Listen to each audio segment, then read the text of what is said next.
Business. Business? Yes. You don't want to go to school?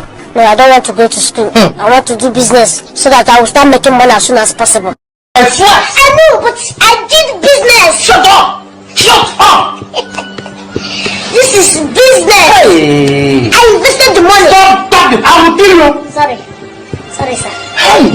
Lala, why? Business. Qu'est-ce qu'un contrat intelligent ou smart contract dont vient de nous parler à l'instant Valentin? En fait, c'est une sorte d'usine à confiance. Le but, c'est de pouvoir se passer de tiers de confiance.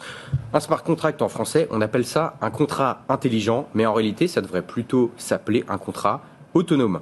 Le contrat en question n'a pas de cerveau, il n'est pas intelligent à proprement parler. Il va juste se déclencher uniquement si certaines conditions prédéfinies à l'avance sont remplies. Concrètement, comment ça marche?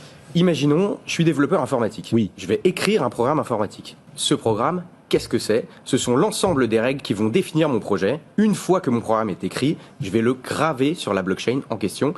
Il devient alors impossible à modifier, mais il peut être consulté par n'importe qui, n'importe quand et en toute transparence. La fameuse usine à confiance dont vous parliez, inviolable et transparente. Est-ce qu'on peut illustrer ça à travers, allez, un exemple?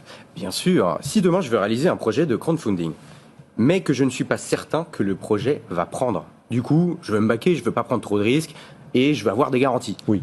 Dans mon smart contract, je vais pouvoir stipuler que si mon projet ne décolle pas à plus de 1000 euros, dans le mois qui vient, il sera annulé.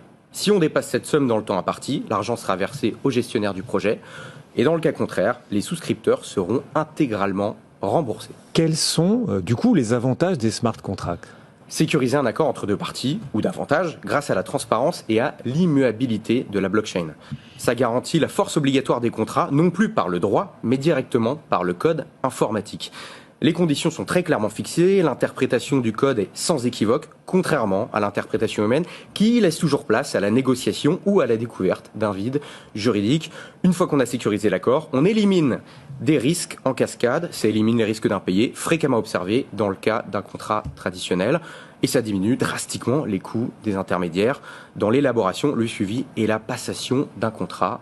En clair, plus besoin de notaire, d'avocat, la blockchain les remplace en partie. Et donc, les smart contracts sont-ils la perfection? Rendent-ils la perfection possible?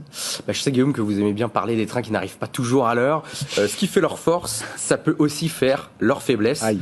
Leur immuabilité, par exemple. Si dans le smart contract que j'ai créé, il y a des bugs, dans la plupart des cas, impossible de les réparer une fois qu'il est gravé sur la blockchain. Si des hackers mal intentionnés réussissent à exploiter les failles en question, ils pourront en tirer profit aux dépens des utilisateurs.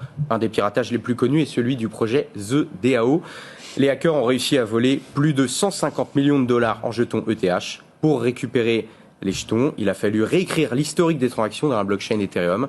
Un comble pour une technologie qui repose sur un principe d'inviolabilité des informations inscrites. Et du coup, est-ce que des solutions sont possibles? Est-ce qu'un en même temps est possible pour permettre à l'humain de reprendre le contrôle d'un smart contract si celui-ci domicilie un vice, si celui-ci n'est pas aussi parfait qu'on aurait cru qu'il devrait l'être?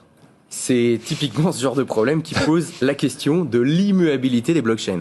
Est-ce qu'il ne faudrait pas réintroduire une intervention humaine dans le cadre d'un smart contract pour pouvoir définir des cas d'arbitrage en cas d'extrême urgence? Pour les puristes, il faut préserver autant que possible ces écosystèmes de toute intervention humaine et politique. La communauté est divisée sur la question, le débat est ouvert. Ah oui, c'est un Business.